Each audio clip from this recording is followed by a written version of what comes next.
భయ్యా కొంచెం లోపల పెడతా వస్తా. యో రాగానే పని చెప్తున్నావు, ఎవడరా నువ్వా? గోపాలం బామర్దిని ఫ్రమ్ నెల్లూరు కొత్త కాలువ. చూసారా అవకాశం, నెల్లూరు నుంచి వచ్చి ఎలా వెళుతుందో. మరే పదరేదో పనుంది కొంచెం ఇదే. బస్తా. ఓకే బావకు తగ్గ బామ్మద్దురా, ఎల్లు ఒక 20 దోశలు తిని పడుకో. ఏంటి నువ్వు కూడాను కొంచెం మెల్లగా. నాన్న ఏమైంది నాన్న? ఏంటి మావయ్య వస్తూనే నాన్న అలా భయపెట్టేశా? నాకేం తెలుసు సర్ప్రైజ్ షాకులకు కూడా మెడవాల్చే స్టేజ్ లో ఉన్నాడని. అంకుల్ అంకుల్ చూడండి, నేను మీ ధైర్యాన్ని. ఆహా, నువ్వు ధైర్యం అయితే మేము భయపెట్టేవాళ్ళమా? ఆయన నువ్వు ఎందుకు వచ్చావు లోపలికి? నేనే రమ్మన్నా తాటికెళ్ళి బస్సు ఎత్తడానికి. గురుగారు, ఇక్కడ అజయ్ ఘోష్ అనే హార్ట్ పేషెంట్ నెల్లూరు నుంచి వచ్చిన వాళ్ళ బామర్ది పెట్టిన భయానికి కూలిపోయాడంట. మీకు గాని తెలిసేంటే. నేనేరా బొక్కా ఫకీర్. బొక్క రేయ్, నీ అంబులెన్స్ సౌండ్ ని బాగున్నోడిని భయపడి పడిపోతున్నాను, పడిపోయినోడిని భయపడి లెగుతున్నాను, నాకు అర్థం కావట్లేదురా. అలాగే అలాగే కోప్పడుకో, త్వరలో కలుద్దాం. బాయ్. అంకుల్ మీరిప్పుడు ఓకేనా? అదేంటోనయ్యా, నీ చెయ్యి పడగానే గాలిగుట్టిన ట్యూబ్లో ఫిట్ అయిపోతుంది గుండె. అది మీ గుండె కాదు అంకుల్, ఏ గుండెనా అంతే. నా చేసి స్పర్శ లాంటిది, బాగా పాజిటివ్. ఈ చేత్తో ఎవరైనా హీల్ చేశాను అనుకోండి, టక్కన లేచి కూర్చుంటారు. ఇది తొందరగా యాక్సెప్ట్ చేసి చేయందుకుంటే అందరం హ్యాపీగానే ఉంటాం. ఇలాంటి కబుర్లు పేషెంట్స్ కి చెప్తే నమ్ముతారు, మాలాంటి వాళ్ళకి చెప్తే కుమ్ముతారు. ఒరే ఒరే బేతపుడి తాడి, ఇప్పుడే గదరా భయపెట్టావు. అంటే ఎంత డోస్ వరకు తట్టుకుంటావని ట్రైల్ వేసా. ట్రైల్ వేయడానికి నేను గ్రౌండ్ లో ఆడే క్రికెటర్ని కాదురా, గ్యాలరీలో కూర్చున్న హార్ట్ పేషెంట్ ని. కొంచెం ఆచితూ పనికి మాలోడని. అంకుల్ ఇలాంటి నెల్లూరు నుంచి వచ్చే భయాలు తట్టుకునేలా, ఏ సిక్నెస్ లేకుండా ఉండేలా మిమ్మల్ని సూపర్ ఫిట్ గా నేను తయారు చేస్తాను. అంకుల్ మీరు రేపు పొద్దున మీ కాలనీ ఫ్రెండ్స్ అందరిని తీసుకొని పార్క్ కూర్చోండి, చెప్తా. పార్క్ గా ఎందుకు? మీరు రండి అంకుల్.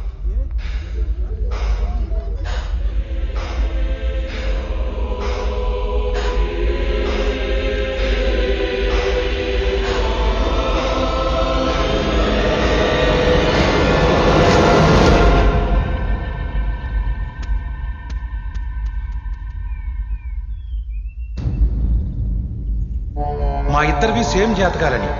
నా జీవితంలో 1 నెల రోజులు ముందు జరిగింది, తన జీవితంలో 1 నెల రోజుల తర్వాత జరుగుతుంది. నాకు తెలిసి మా చావు కూడా 1 నెల అటిటే. ముందు నేను పోతాను, 1 నెల తర్వాత తను పోతాడు, గ్యారెంటీ. అంకుల్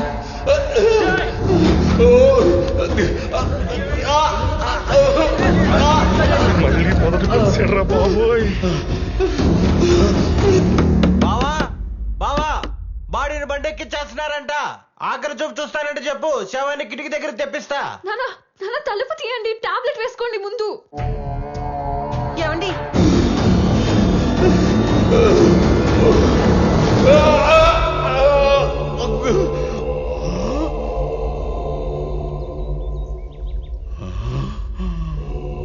గోపాలం రా, ఆడుకుందాం. రావా? 1 నెల తర్వాత వచ్చేస్తావులే నాతో ఆడటానికి, ఆత్మవై.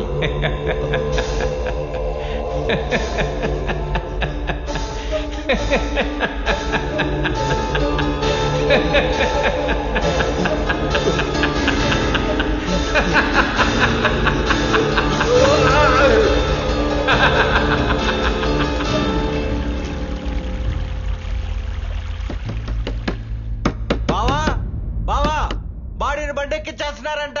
ఆఖరి చూపు చూస్తానంటే చెప్పు, శవాన్ని కిటికీ దగ్గర తెప్పిస్తా. నాన్న నాన్న తలుపు తీయండి, టాబ్లెట్ వేసుకోండి ముందు.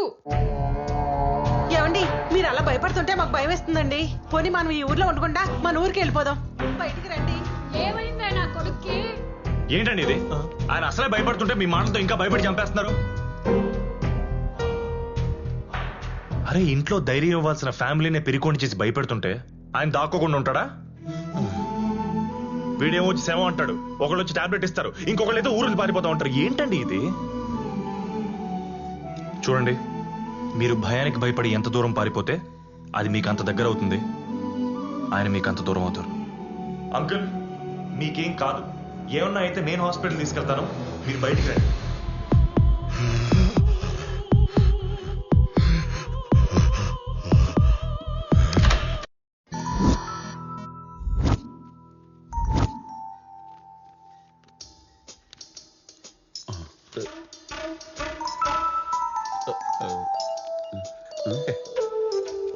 డాక్టర్ నేను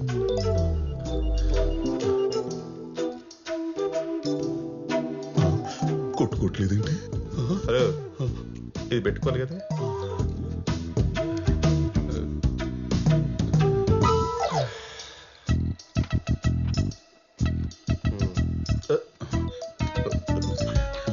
యావయ్యో యావయ్యో, బీపీదయ్యా, ఎక్కడ పడితే అక్కడ కట్టుకునేది కాదు.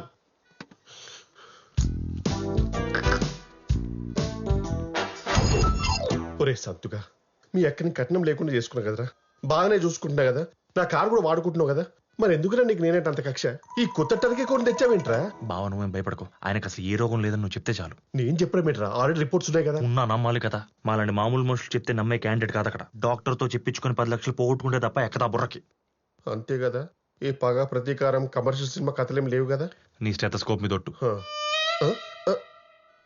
Super sir, absolutely perfect reports. నా ప్రాక్టీస్ లో ఇంత ఫ్లాలెస్ రిపోర్ట్స్ నేను చూడలేదు. Your absolutely fine. ఒక మనిషికి చేయాల్సినవి, చేయకూడనివి, చేయలేని స్కానింగ్ కూడా చేయించాం. మీరు హ్యాపీగా ఇంటికి వెళ్ళిపోవచ్చు. జస్ట్ ఎగిరిపోండి అంతే. బాగా ఐస్ క్రీమ్ తింటే జలుబు, కొబ్బరి తింటే దగ్గు తప్ప మీకు ఎలాంటి డిసీజ్ దరిదాపులో రాదు రాదు రాదు రాదు. పోనీ ఆ జలుబు దగ్గు పెరిగి పెద్దదైపోయి ఊపిరాడకుండా చచ్చిపోతానా? ఏమండి, నేను జలుబు గురించి మాట్లాడుతుంటే మీరు చావు గురించి మాట్లాడుతున్నారు. ఇక చిన్న చిన్న జలుబులకే మనుషులు పోతే ఇక మేమెందుకు, కార్పొరేట్ హాస్పిటల్స్ ఎందుకు, ఏసీ రిమోట్ ఎందుకు? అంకుల్, బావ జస్ట్ ఎగ్జాంపుల్స్ ఇస్తాడు అంతే. మీకు ఇలాంటి చిన్న చిన్న జబ్బులు కూడా రావని, మీరు పర్ఫెక్ట్లీ ఆల్ రైట్ అని. మరి అన్ని పర్ఫెక్ట్ గా ఉంటే కోటేశ్వరరావు పోయాడు. ఆయన హెల్త్ హిస్టరీ మనకి తెలియదు కదా అంకుల్. అలాగే నా ఆరోగ్యం గురించి మీ బావకు తెలియదు కదా, నేను అలాగే పోవచ్చు కదా. పోవచ్చు, పోసుకొని రావచ్చు. ఏమండి, అలాంటివి తెలియలే కదండి ఇలాంటి రిపోర్ట్స్ తీసింది. మరి ఇలాంటి రిపోర్ట్స్ నేను కూడా ఇంతకుముందు తీయించుకున్నాను. మరి నా గుండెలో నొప్పి ఎందుకు వచ్చింది, స్టెంట్ ఎందుకు పడింది? ఏమండి, ఇలాంటి ఎక్స్ట్రా ప్రశ్నలు ఇస్తేనే నాకు పేషెంట్ మీద రెస్పెక్ట్ పోయేది. కొన్ని కోట్లు ఖర్చు పెట్టి కొనే ఎక్విప్మెంట్ సార్ అది. వాటితో చెక్ చేసి నీ బాడీలో ఉన్న అణువు స్కాన్ అయిపోయి అందులో ఉన్న వైరస్ తీసేసి దాన్ని క్లియర్ చేసే డాక్టర్స్ మేము. We are doctors. మరి మీ దగ్గరకు వచ్చిన తమిళనాడు సీఎం జయలలిత ఎందుకు చచ్చిపోయినట్టు? ఇంత పెద్ద పెద్ద కార్పొరేట్ హాస్పిటల్స్ పెట్టుకుని మరి ఆవిడ ప్రాణాన్ని కాపాడలేకపోయారే? అరే, మీరిద్దరు డిస్కస్ చేస్తూ ఉండండి. ఇలా దుబాయ్కి వెళ్ళి షాపింగ్ కూర్చో. మరి ఇంకేంటండి, కొన్ని ప్రశ్నలకు ఆన్సర్స్ ఉండవండి. అవి గూగుల్లో వెతికినా దొరకవు, అవి చెప్పిన మీకు అర్థం కావు. అలాగే నా ఆరోగ్యం గురించి మీకు అర్థం కాలేదేమో. నేను కూడా కోటేశ్వరరావు లాగా పోతాననుకోవచ్చు కదా. మత్తలు కోటిగాడేవాడురా, వాడిపోతే వీడెందుకు పోతాడు? Sorry sir. ఇప్పుడు బహుశా ఆయన ఈ స్కానింగ్ చేయించుకుని ఉండకపోవచ్చు. బడ్జెట్ ప్రాబ్లం ఏమో. లేదు, నేను ఇక్కడికి వచ్చి అన్ని చేయించుకున్నట్టే ఆడు కూడా చేయించుకుని ఉంటాడు. కరెక్ట్ గా చెప్పావు గోపాలం. ఇలాంటి 100 టెస్టులు చేయించాను. మరి ఎందుకు పోయాను? ఈ డాక్టర్ల మాటలు అసలు నమ్మొద్దు. అరగంట ముందు బాగుందంటారు, గంట తర్వాత అన్ని ఆగిపోయి పోయాడంటారు. నాలాగే నువ్వు పోతావు. మార్చి 1 నాదైతే ఏప్రిల్ 1 విడుదల నీది. ఏంటి మీలో మీరే ఎక్కడున్నారు? లేదమ్మా, కోటేశ్వరరావు వచ్చాడు. ఏప్రిల్ 1 విడుదలంట. ఆ రోజు నేను చచ్చిపోతానంట.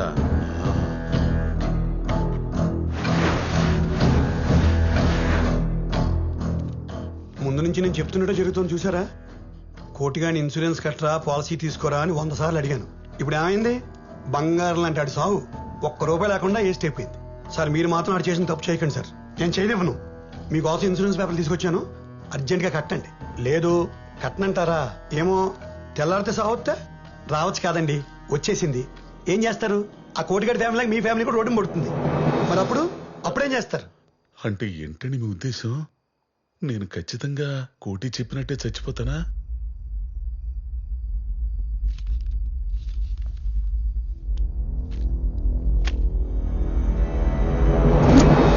మీ అమ్మాయి వైఫ్ లేరా ఏంటి? వాళ్ళంతా దొడ్లో ఉన్నారండి.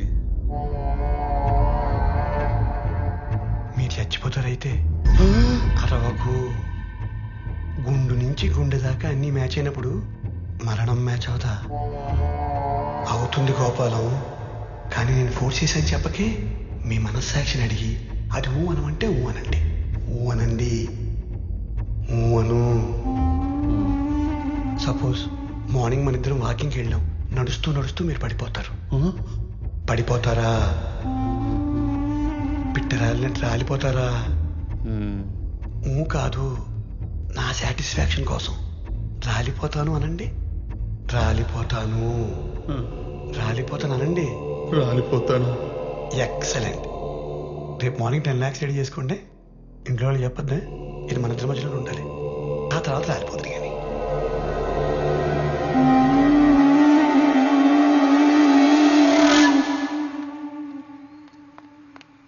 సంతు సంతు మళ్ళీ ఏమైందో? సంతు సంతు మా నాన్న కనపడటం లేదు.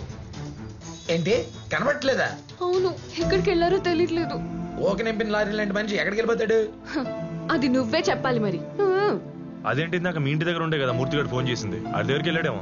లేదు, ఆయనతో కూర్చున్నాకే కనపడటం లేదు. మేము లేకుండా చూసి నాన్నని భయపెట్టి ఉండొచ్చేమో అని అంటుంది మా అమ్మ. ఇంతకీ ఎవరి దగ్గరికి వెళ్ళి ఉంటాడని నీ గెస్సు?